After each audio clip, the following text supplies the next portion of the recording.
There is a quiet kind of suffering that many of us know very well. It is the suffering of a mind that will not be still. You lie down, the room grows dark, the world outside softens, and yet something inside keeps moving. Thoughts arrive like uninvited guests, one after another, pulling at the sleeve of your attention. You may have tried to stop them. You may have scolded yourself for not being able to simply let go. But what if the very effort to stop thinking is what keeps the thinking alive? What if the mind, in all its restless turning, is not your enemy, but simply something you have not yet learned to hold with great gentleness? That is what we will explore together, here, in the soft space between waking and sleep.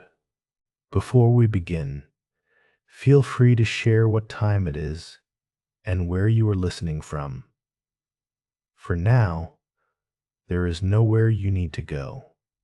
Whatever happened today, the worries that came and went, the conversations that replayed themselves as you drove home or washed dishes or stared at a ceiling, they can all rest now too. You do not need to figure anything out tonight. You do not need to arrive at any conclusion or solve any problem.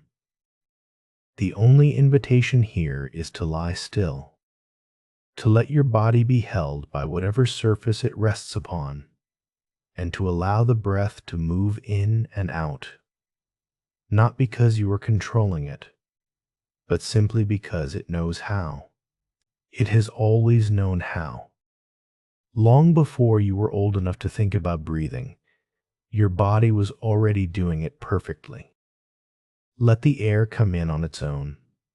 Let it leave on its own.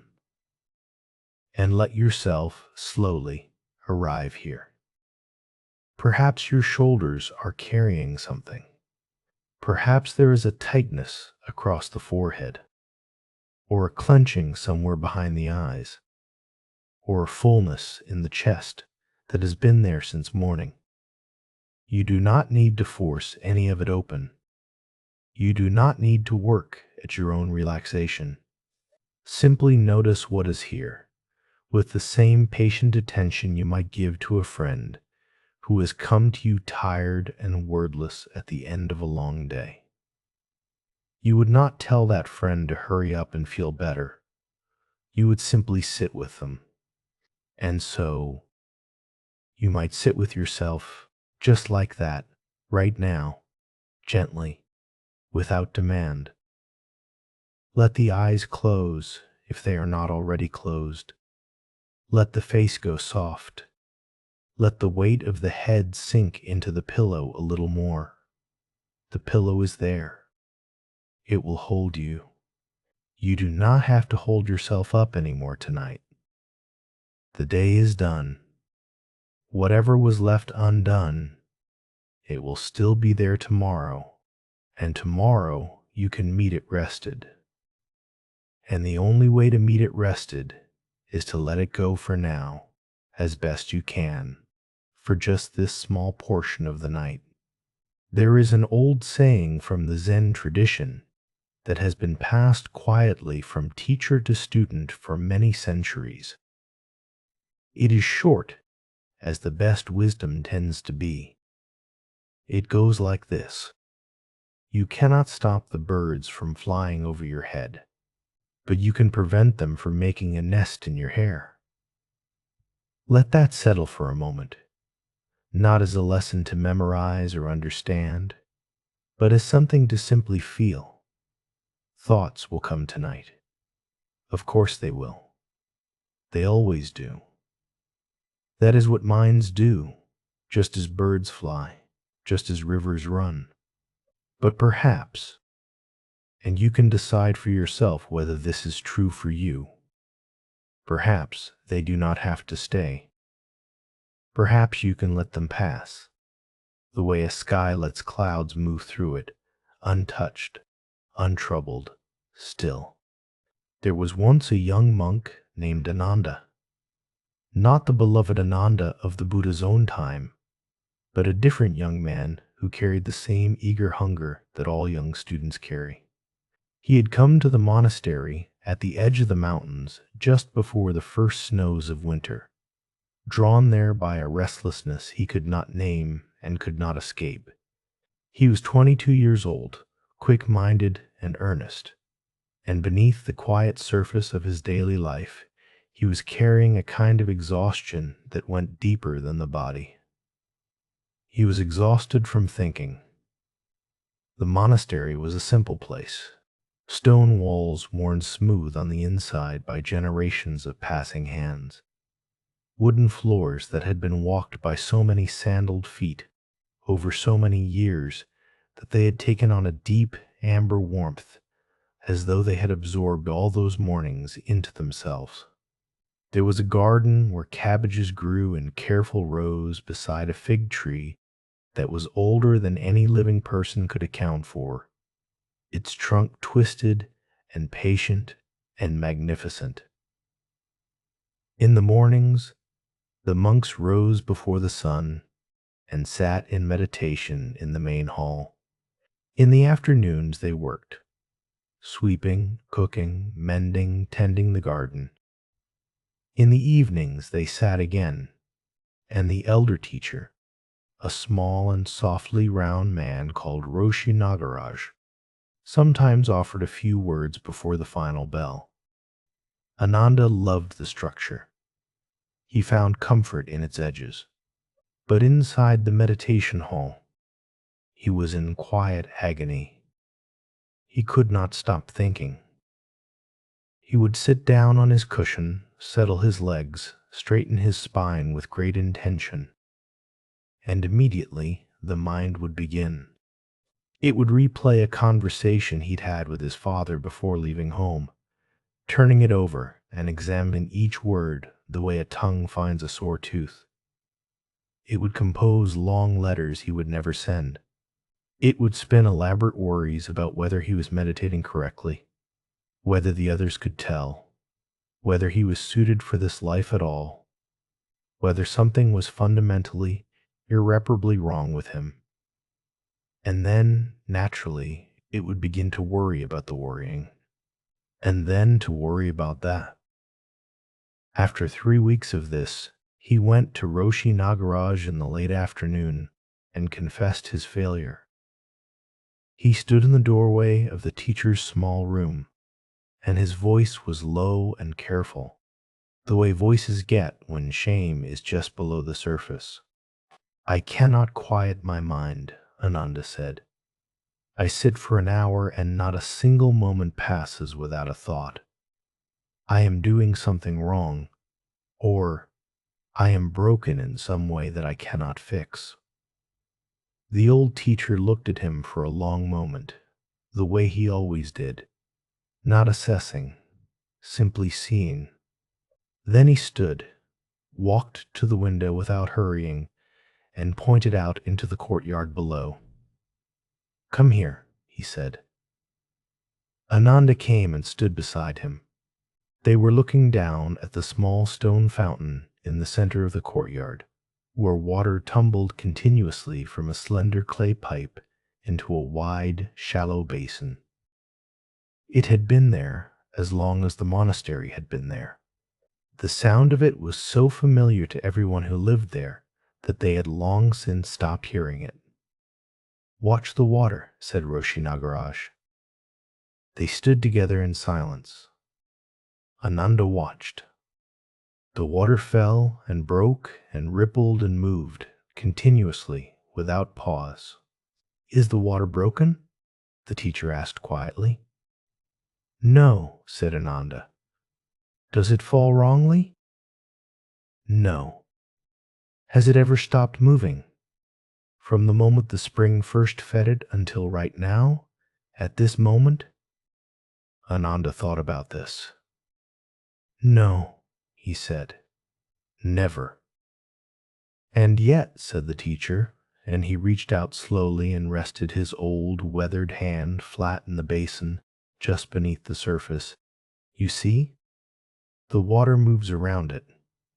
The water does not fight the hand. The hand does not fight the water. There is no war here. He withdrew his hand and dried it thoughtfully on the front of his robe. Your mind is the water, he said. It moves. That is what it does. That is what it has always done, and what it will always do. You have been standing beside it and telling it that it moves too much, that it ought to be still, that its flowing is a failure. But water does not become still by being told. It becomes still when you stop throwing stones into it. Ananda returned to his cushion that evening, and for the first time, he tried something different. He did not try to stop thinking. He simply noticed that he was thinking.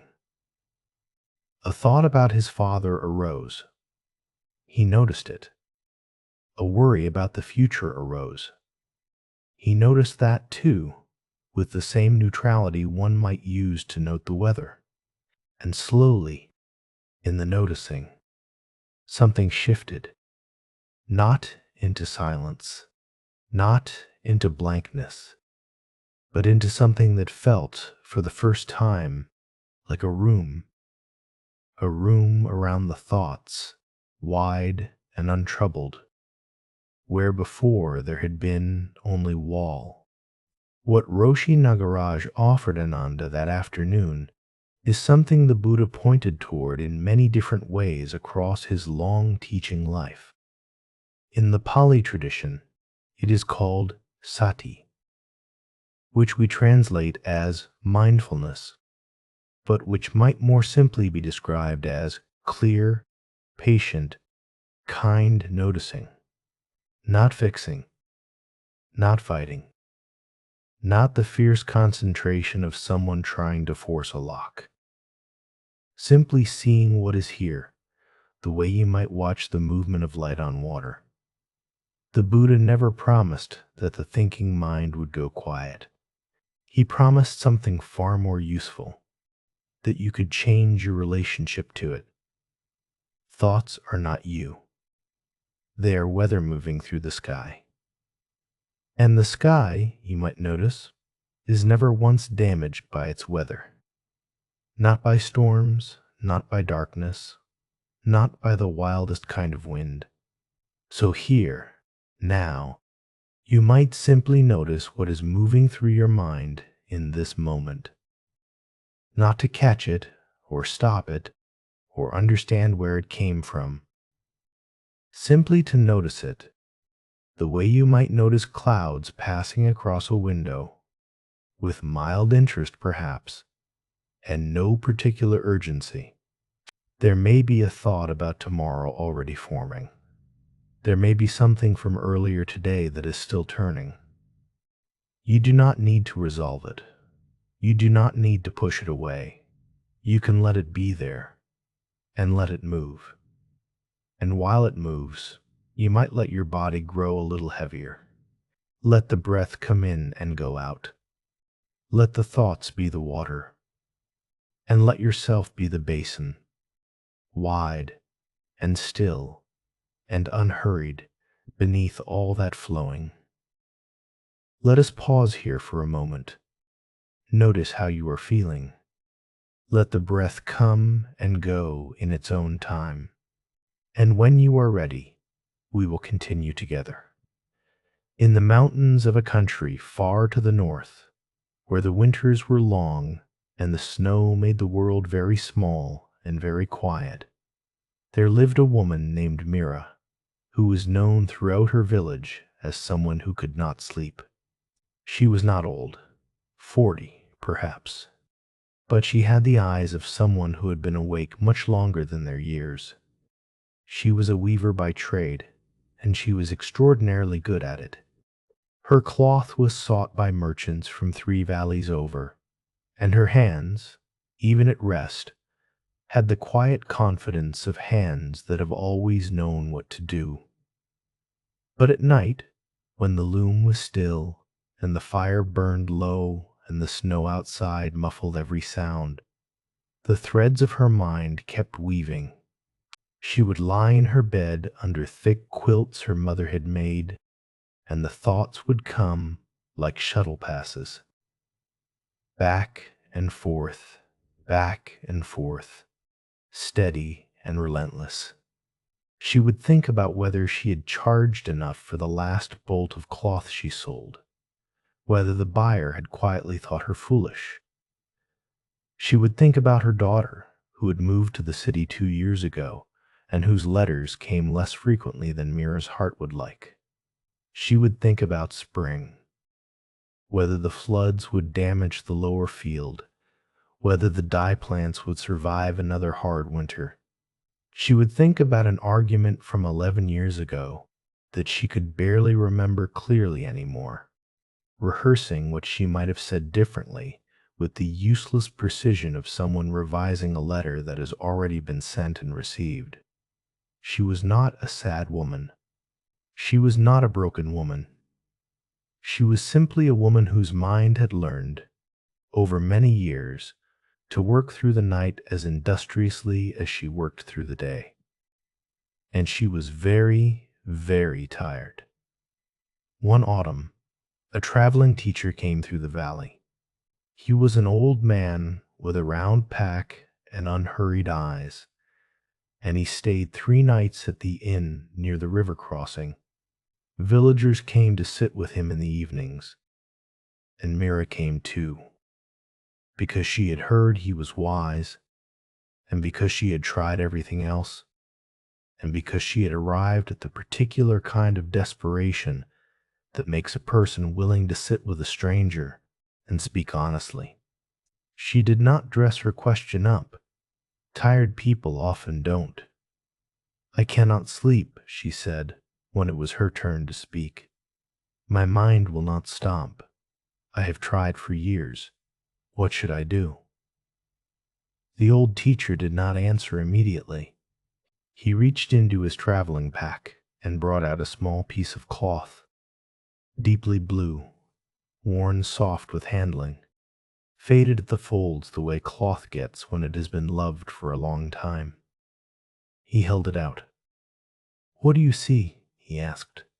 She took it and turned it in her hands with the automatic attention of a craftsperson. "Good work," she said. "Old. The color has lifted a little from the light, but the weave is still even. Strong warp threads. Whoever made this understood tension." "My mother made it," the teacher said. "She has been gone for 30 years. He let the silence stay for a moment. "When you weave," he said presently, "do you hold the shuttle tightly the whole time?" She almost smiled. Every weaver knew the answer to this. No. You hold it just enough. Enough to guide it, not so much that the thread fights back. Too tight and the cloth puckers, or the thread breaks. You use only as much grip as the work requires. And when you rest from weaving," he said, "when the day is done and the loom is covered and the workroom is dark, do you still hold the shuttle?" She understood. The understanding was immediate and clear. But understanding something and feeling it, really releasing it in the body, are two entirely different things. "The mind is the shuttle," she said slowly, "and I am gripping it long after the work is done." "Yes," said the teacher, with a gentleness that held no judgment at all. "The weaving is finished for today. Tomorrow's cloth is not yet on the loom. It does not exist yet, and your gripping tonight will not bring it into being any sooner. The concerns you carry, your daughter, your finances, your memories, they are real. They matter, but they will still be there in the morning. Everything that is real and true will still be true in the morning. You do not need to guard it through the night. You can set the shuttle down. It will be there when you wake." Mira went home that night and lay in her bed. And when the thoughts came, as they did, and as they always would, she tried something she had never quite tried before. She did not argue with them. She did not try to think her way past them. She simply said to herself, in the quiet, private voice she used when she was being most honest, very softly, "The loom is still." She said it as she might say it to a child who wanted to keep playing past bedtime. Not unkindly, not with frustration, but with the firm and warm authority of someone who loves the child and knows what the child needs. The loom is still. There is no more weaving tonight. And slowly, as if her whole body had been waiting for someone to give it permission, the grip of her hands, and then her mind, began, very gently, to soften. There is a teaching at the heart of the Buddhist path, called the middle way. The path the Buddha himself discovered after years of pursuing two opposite extremes. He had starved himself, believing that suffering and self-denial would lead to awakening. He had also lived in luxury, believing that ease and pleasure would bring peace. Neither worked.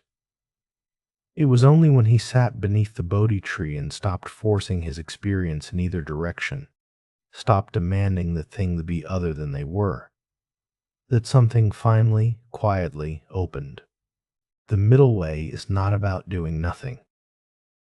It is about the quality of how we hold what we do. Not so tight that we crush it, not so loose that we lose it. Enough presence to be here, enough ease to let things breathe. This is true in weaving. It is true in loving.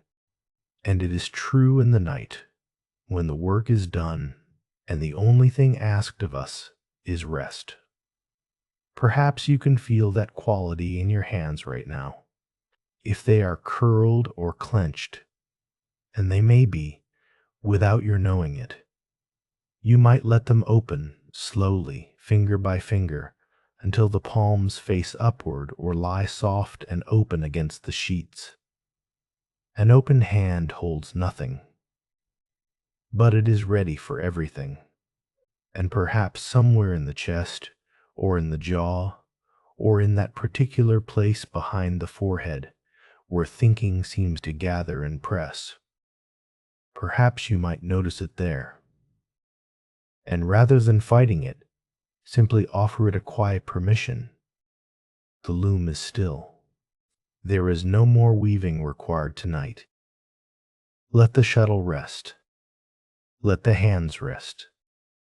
Let the extraordinary instrument of your mind, which has worked so hard today, finally, at last, be still. Let us pause here for a moment. Notice how you are feeling. Let the breath come and go in its own time, and when you are ready, we will continue together. There was a monastery on the bank of a wide, slow river where a community of monks had lived for nearly 200 years. The monks there were known among neighboring communities for many qualities: their generosity, their excellent vegetable garden, the beauty of their evening chanting. But they were known among themselves for a particular practice that no visiting teacher had ever prescribed and no ancient text had ever mandated. It had simply been passed from one generation to the next. The way certain things are passed, not through instruction but through example. Every evening, just before the final sitting of the day, the youngest monk in residence would walk alone to the riverbank and stand there for 5 minutes. No instructions accompanied this. No teaching was attached to it. The elder monks, when asked, would only say, "Go." And so they went. A new monk arrived in the spring. His name was Soren, and he was young, 19, and he was serious in the way that only very young, very intelligent people can be serious. He came from a family of scholars. He had read widely and thought deeply, and he was accustomed to understanding things before undertaking them. He had a particular kind of mind, generous, thorough, incapable of moving forward without first building a complete map. When his teacher told him about the evening practice, Soren asked immediately, "What is it for?" "It is our practice," said his teacher. "But what am I meant to experience? What should I be contemplating while I stand there?" The teacher looked at him with mild, unhurried eyes. "When you stand at the river," he said simply, "stand at the river."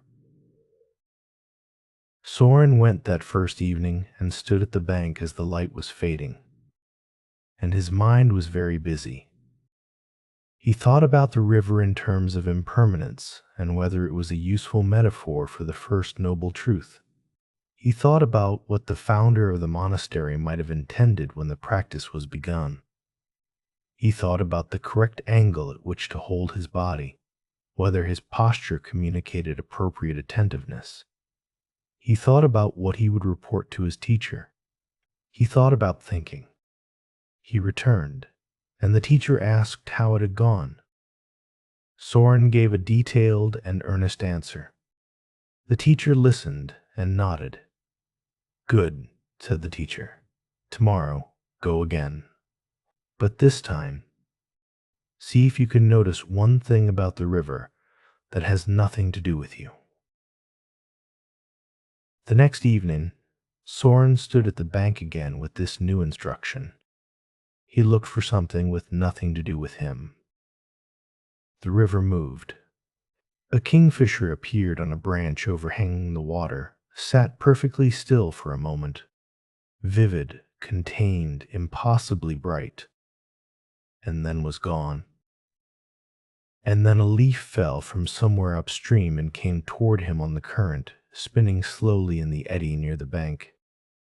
It turned once, twice, and then the current caught it, and it floated away, disappearing around the bend into the darkening water. He watched it go.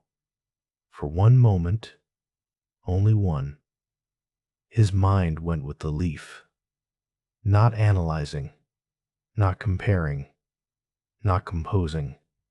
He simply watched something small and weightless move from here to there and disappear, the way all things do, quietly and without ceremony. He returned to the monastery, and the teacher saw something different in his face, something that had not been there before, a slight softening around the eyes. "You saw it," the teacher said. "I saw a leaf," said Soren. "Yes," said the teacher warmly. "That is enough." In the months that followed, Soren continued going to the river. He could not have identified the precise moment when the practice changed, but somewhere along the way the 5 minutes at the river became, reliably, the stillest and most nourishing part of his day. Not because anything remarkable happened there, not because he had any great vision or sudden illumination, but because it was the one place in his day where he was genuinely not trying to be anywhere other than where he was. And the difference between trying to be somewhere and simply being somewhere turns out to be an immense and transformative difference. He mentioned this one afternoon to his teacher, with the slightly bewildered quality of someone who has discovered something obvious. The teacher smiled quietly, in the way he always did when he had been waiting a very long time for something. In the Zen tradition, there is a quality of attention sometimes called shoshin, beginner's mind. It is the willingness to meet something, even something utterly familiar, even something you have seen or done 1,000 times, without your conclusions already written, without your judgments already formed. Simply here, simply this. Soren had arrived at the monastery with what is sometimes called an expert's mind, full of frameworks, full of the need to understand before he could experience. The river did not care about his frameworks. The leaf did not wait for him to be ready. Beginner's mind is not ignorance. It is the wisdom that recognizes how much more is available to us when we stop insisting on our own version of events. The Buddha himself said that the greatest obstacle to awakening is the certainty that we already know. When we set that certainty down, even briefly, something opens. And in that opening, even a falling leaf can be enough. You might bring something of that quality to this moment, not the part of the mind that is evaluating these words, or wondering if this is working, or counting how long you have been lying here, but something softer and quieter than that, something that existed in you before you learned to analyze. Perhaps there is a sound nearby, a familiar sound, something you have heard 1,000 times. You might let yourself hear it as if for the first time tonight, simply as sound, simply as sensation, not needing to name it or place it or judge it. And perhaps you can feel the air on your face right now, the slight temperature of it, the way it moves or does not move, not to think about it, simply to feel it, the way a very young child feels things, completely, without commentary, as though it were the most interesting thing in the world, because, in this moment, it is. Let us pause here for a moment. Notice how you are feeling. Let the breath come and go in its own time. And when you are ready, we will continue together. In a valley at the foot of a long mountain, there was a farmer named Tao, who had, for most of his adult life, been the kind of person others depended on in a crisis. He was methodical and clear-headed, and he had the rare gift of staying calm when circumstances became difficult. If the river flooded and threatened the lower fields, Tao knew which crops to move first. If the rains did not come, Tao knew how to stretch the water from the village well across the growing season without waste. People came to him, and he always had something useful to offer. And this had made him quietly proud, not in a boastful way, but in the way that capable people sometimes carry their competence like a quiet shield. But there came a year when the answers stopped coming.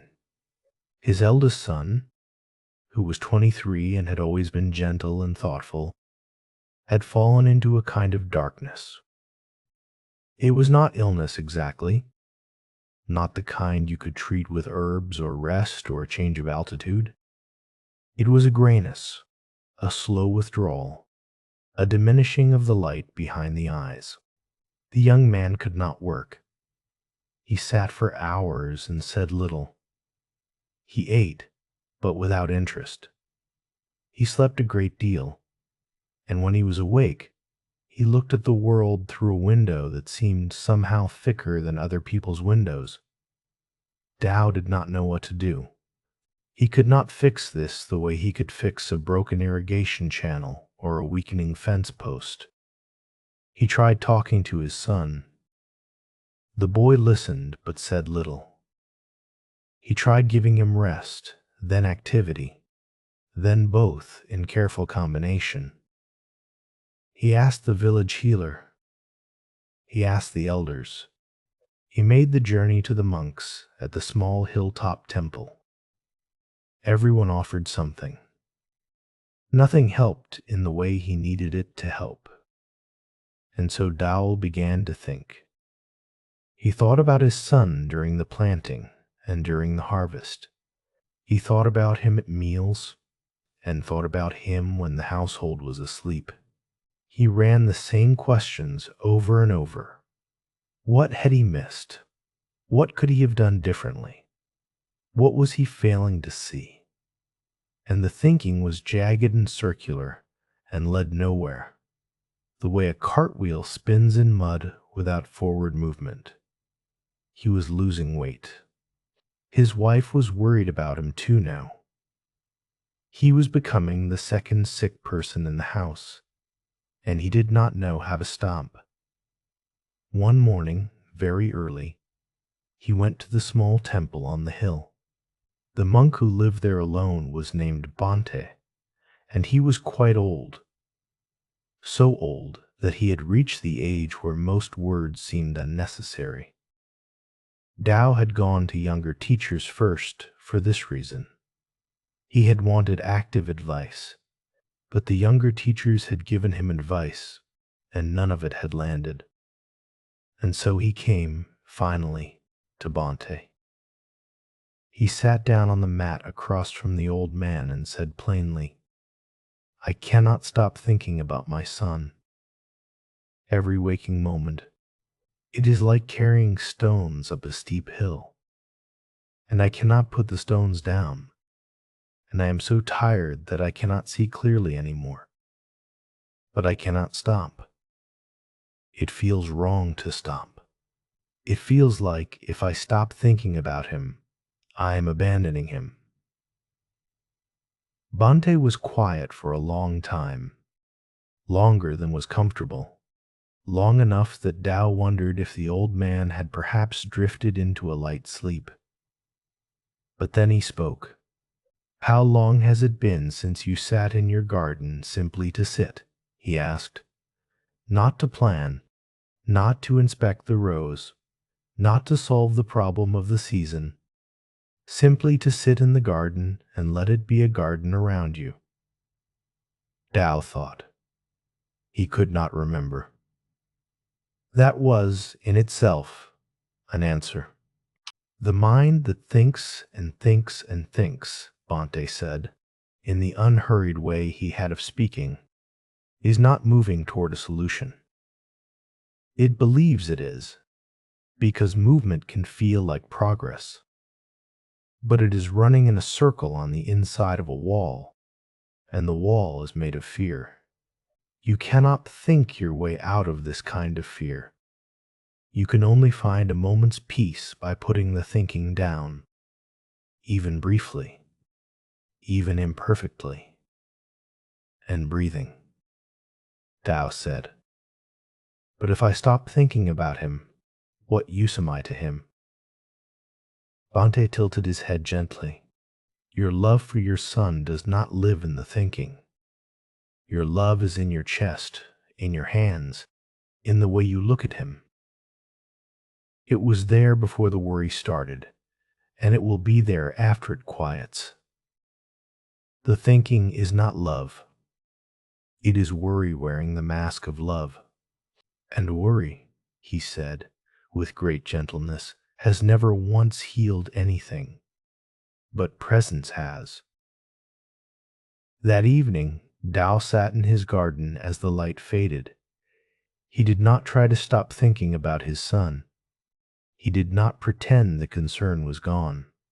But he sat, and he let his body be in the garden, and he felt the coolness coming up from the ground, and he heard the birds making their final movements through the nearby trees. And after a while, the thoughts grew quieter, not absent, but less jagged, like birds that have been flying all day and are finally, in the long blue evening, beginning to come to roost. His son did not recover that night. Recovery took a long time, as it does with that kind of darkness, and Tao could not know it then. But it did come. And in the months between that evening and the recovery, something changed in Tao.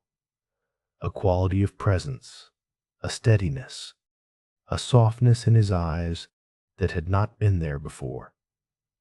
His son noticed it. He told Tao, much later, that during those dark months, the thing that helped most was not any advice or plan or remedy. It was simply that his father continued to sit near him, quietly, without trying to fix him. Just near him. Just there. The Buddhist concept of karuna, compassion, includes, crucially, compassion for oneself.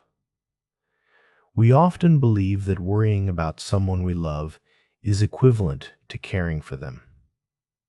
That if we think about them with enough intensity and frequency, we are doing something for them from a distance.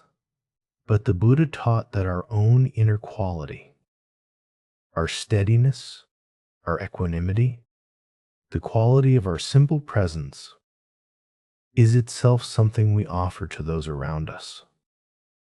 A lake that is churning cannot give a clear reflection. A lake that is still can show you the whole sky. When you tend to your own peace, when you rest, when you breathe, when you let the thinking settle for even an hour, you do not abandon those you love. You return to them more capable of being genuinely present. And it is presence, in the end, that is the deepest gift we have to give. Perhaps there is someone you have been carrying with you into this bed tonight, someone whose well-being is threaded through your thoughts. You do not need to set them down forever, but for now, just for this part of the night. You might imagine placing your concern very carefully beside you, not across the room, simply beside you, the way you would set a heavy bag on the floor when you come inside from a long walk. It is not gone. You are still responsible for it. You will pick it up again in the morning, but your arms are tired, and for now, you can rest them. Let your love for that person live where it truly lives, in the heart, where it is quiet and steady and deep, and let the turning mind rest. It has worked hard enough today. It has carried enough. For now, it can simply be still. Let us pause here for a moment. Notice how you are feeling. Let the breath come and go in its own time. And when you are ready, we will continue together. High on a mountainside where the air was thin and the light in the evenings came in long gold sheets across the stone walls, there lived a very old woman who had practiced the dharma for more than 50 years. Her name was Grandmother Pema, and she was known for something that could not quite be captured in words, a quality of deep, unhurried ease in the world, not the ease of someone who had no difficulties. She had known illness and loss and disappointment, the way all long lives carry these things, but the ease was still there, underneath all of it, like bedrock. Students came to see her from great distances. They came with questions. They came with pain. They came with the particular kind of weariness that comes not from one bad night, but from many months or years of bad nights. One autumn, a young woman arrived who had traveled for 2 days on difficult mountain roads to reach Grandmother Pema's small house. She was perhaps 30 years old, clearly educated and thoughtful, and she was exhausted in a way that had moved past tiredness into something more fundamental, a deep and private doubt about herself. She sat with Grandmother Pema over tea and began to explain. Her voice had the careful quality of someone who has rehearsed what they want to say and is hoping that saying it correctly will, this time, finally lead somewhere. I have been practicing meditation for 3 years, she said. I sit every morning without fail. I study the texts carefully. I attend retreats. I try genuinely, very hard. And yet the mind will not quiet. It spins and argues and worries and plans, and the harder I try to stop it, the faster and louder it seems to become. I have begun to think that I am simply not capable of this, that some people are made for stillness and others are not, that there is something in me, some fundamental flaw, that cannot be corrected. Grandmother Pima listened without moving. She poured more tea. She let the young woman finish completely, without hurry, without the small, impatient movements that people sometimes make when they are already preparing their answer before you are done speaking. Then she said, "When you were a very small child, before you were old enough to worry about anything, did you ever lie on your back in a field and look up at the sky?" The young woman blinked. "Yes," she said, not yet seeing where this would go. "When you lay there looking up," the old woman continued, "did you try to hold the sky in one position?" "No." "Did you instruct the clouds to move faster or slower? Did you tell them which shapes to take?" "No," said the young woman, a small, uncertain smile arriving. "And did you feel, lying there, with the grass under your back and the whole sky above you, that you were separate from it, that the sky was something foreign happening at a great and unbridgeable distance from you?" The young woman was quiet for a moment. When she answered, her voice was softer. "No," she said. "It felt like I was part of it, or it was part of me. I cannot remember exactly, but it was not separate." Grandmother Pima set down her bowl and folded her hands in her lap. "The sky that day was not doing anything special for you," she said. "It was not performing stillness.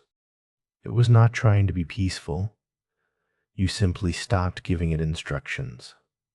And in that stopping, you discovered what the sky had been all along. Not a problem, not an obstacle, not something to fix or improve or achieve. Simply the sky, being the sky as it always was." She looked at the young woman steadily. "Your mind is not your enemy. Your thoughts are not a disease. The problem is not that you think. The problem is the belief that you must stop thinking before you are allowed to be well." But what the Buddha pointed to, Buddha nature, the clear and open awareness that is your truest ground, it is not something you arrive at by silencing the mind. It is what is already here when you stop fighting with what the mind does. It is the sky. It has always been the sky. The clouds are passing through. They always were. The young woman did not fully believe this. Not yet. Belief of that kind comes slowly, through the body, not through a single conversation. But she felt something in the center of her chest, a subtle loosening, a small space opening between the words and their meaning, that told her some part of her recognized what was being said. Some part of her already knew. She walked back down the mountain 2 days later. The path felt wider than it had on the way up, not because anything had been solved, not because the thoughts had stopped, but because she was carrying slightly less. She had set down, at least partially, the belief that something was fundamentally wrong with her. And that belief, she discovered as she walked, had been extraordinarily heavy, heavier than she had known. The moon came out as she descended. It was full and white and very still, and it lit the path with a clean, calm light that seemed to come from everywhere at once. She looked up at it.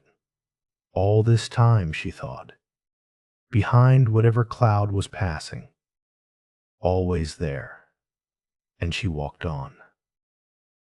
There is a teaching that runs like a quiet current beneath all the streams of Buddhist practice, the teaching sometimes called Buddha nature, the recognition that within every being, underneath all the noise and confusion and habitual suffering, there exists a quality of awareness that is fundamentally luminous, fundamentally awake, fundamentally at peace. It does not need to be constructed. It does not need to be earned through years of correct effort. It is not a reward for finally achieving an empty mind. It is the ground beneath your feet, whether you notice it or not, whether the surface above it is still or stormy. The practice is not to build something new. It is simply to recognize what has always been here. The moon behind the clouds. You do not need to manufacture the moon. You do not need to eliminate the clouds. You simply wait and breathe and trust that the light is there, even when you cannot see it, because it has never once not been there. Perhaps, just now, you might sense something that is not the thoughts. It is not the worrying, and it is not the planning, and it is not the story of today or tomorrow. It is the thing that is aware of those things, the part of you that has been present through every thought in this hour, watching, noticing, here. It has been here the whole time, quiet, unmoving, the sky that all the weather moves through. You might not be able to name it. You do not need to name it. You do not need to understand it or confirm it or be certain of it. Simply notice that you are here, that something in you is awake and aware and present in this moment, that this awareness is, in some way, that does not need explanation, already and always at peace, even while the thoughts continue, even while the body holds its tiredness, even in the middle of all of it, the awareness is already at peace. You do not need to go anywhere to find it. It is here. It has only ever been here. Let us pause here for a moment. Notice how you are feeling. Let the breath come and go in its own time. And when you are ready, we will continue together. And now, you can let the stories rest. You do not need to hold them or carry them or remember them. They have done what they came to do. And now they are simply settling, the way dust settles after a long walk, the way the last light leaves the edge of the sky when the sun finally goes below the mountain. Feel the weight of your body now. Really feel it. The places where you are touching the surface beneath you. The back of the head, heavy on the pillow. The weight of the shoulders sinking. The arms, which have worked all day, now simply resting where they are. Heavy and warm and still. You do not need to move them. Simply feel them there. Perhaps you can feel the blanket or the sheet against your skin. Its texture.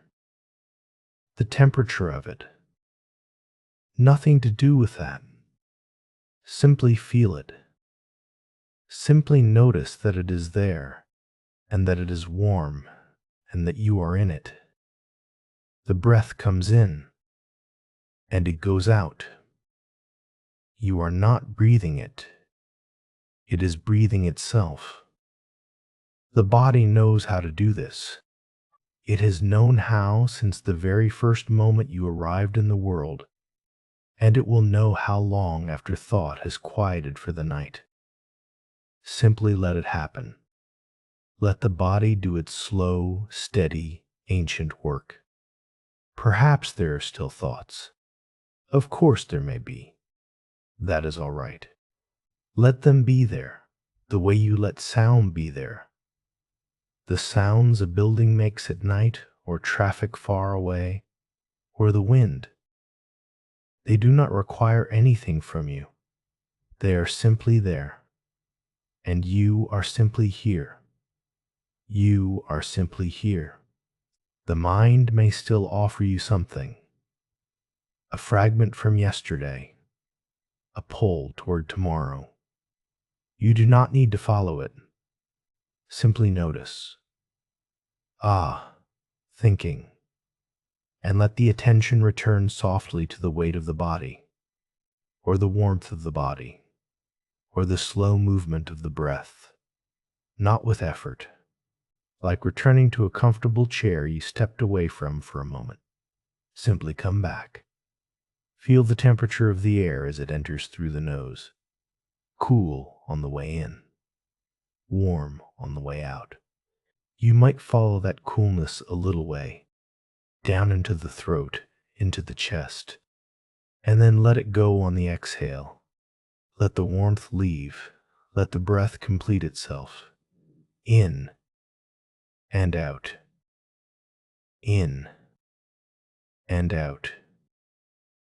Notice the rise and the fall, whichever part of the body is moving, the chest or the belly. Just that. Just the movement. Nothing more is needed. There is nothing required of you in this moment. Nothing to understand. Nothing to figure out. No conclusion to arrive at. No right way to do this. Simply lying here is enough. Simply breathing is enough. Simply being here, in this body, in this dark and quiet room. That is the whole of what is asked. That is enough. The thoughts may still come and may still go. Let them be like small boats passing on a wide river at night. You can see their lights, and they disappear around the bend. You do not need to climb aboard any of them. You do not need to call to them or wave them down. Simply let them pass. Simply watch from the bank, still and unhurried and at ease. The river flows. That is its nature. And you are the bank. Solid, patient, unchanged by all that passing. Now let the eyes soften behind the lids. Not pressing, not straining, simply soft. Let the space behind the eyes be open and easy. Let the jaw be easy. Let the tongue rest where it is without pressing against anything. Let the throat be soft. Let the chest be easy. Let the belly release, just a little more. Let the hips sink. Let the legs go. All the way down to the feet, let them go. To the ankles, to the heels, to the toes. Let everything below the knees simply release. There is nothing to grip. There is nothing to hold on to tonight. You are safe here. Whatever the day held, whatever the mind carried, whatever the heart worried over, for now, in this quiet, the body can be safe. You can let go now. Not of everything. Not of who you are, or what you love, or what matters to you. Simply of tonight. Of this hour. Of the particular spinning of this particular mind on this particular night. You can set it down. You have carried it long enough. The morning will come, and you can pick it up again if you need to.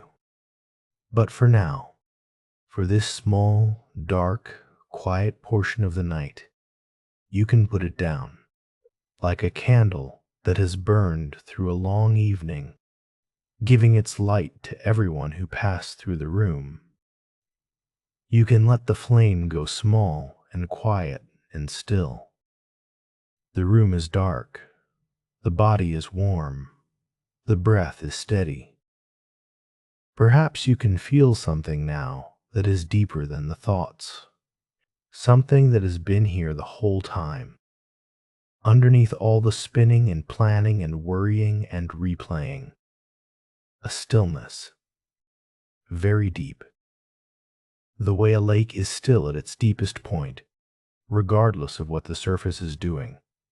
Regardless of the wind, or the rain, or the ripples from a passing boat. At depth, the lake does not move. At depth, the lake simply holds. You are that depth, not the ripples. The depth. Let the breath move slowly now. So slowly. Let each breath be a little longer, a little more complete. Nothing to fix tonight. Nothing to understand tonight. Just the weight of the body sinking. Just the warmth. Just the breath, coming and going in its own time, in its own perfect rhythm, the way it always has. Just this. The moon is behind the clouds tonight, but the moon is there. It is always there, patient and luminous and unhurried, waiting for the clouds to move in their own time. You do not need to move them. You do not need to make the moon appear. The moon does not need your help tonight. The moon has been shining through every cloud you have ever worried about. It has been shining all along. Simply rest now. Simply be. In the old stories, after the Buddha sat beneath the Bodhi tree and the long night passed and the morning star rose over the horizon, he sat for a while longer, not meditating anymore, not working toward anything, simply sitting, simply being there. The birds began to move in the trees above him. The river nearby made its soft sound. The light came slowly into the world, and he was simply there in it, arrived fully at this ordinary and extraordinary moment. That morning is not so different from this night. Here, now, this breath, this body, this quiet room, this particular dark. You have been thinking for a long time today. It is all right. The mind has done its work. The heart has done its work. And now both can rest. Let the breath come and go. Let the body grow heavier. Let the eyelids be heavy. Let the awareness soften and spread and grow wide and gentle, the way it does when we are very close to sleep. Sleep is not something you must find or reach or achieve tonight. It is not a destination you can force your way toward. It comes in its own time, the way night comes. Gradually, gently, without announcement, until it is simply already here and you are already in it. You do not need to want it harder. You do not need to try. Simply rest. Simply be here. Let the thoughts be where they are. Let the feelings be where they are. Let the body be exactly where it is. Heavy, warm, cradled, safe. You have done enough today. You are enough. And the only thing left to do tonight is this. Simply rest. Sleep well. And thank you for joining us here at Buddha Sleep Stories.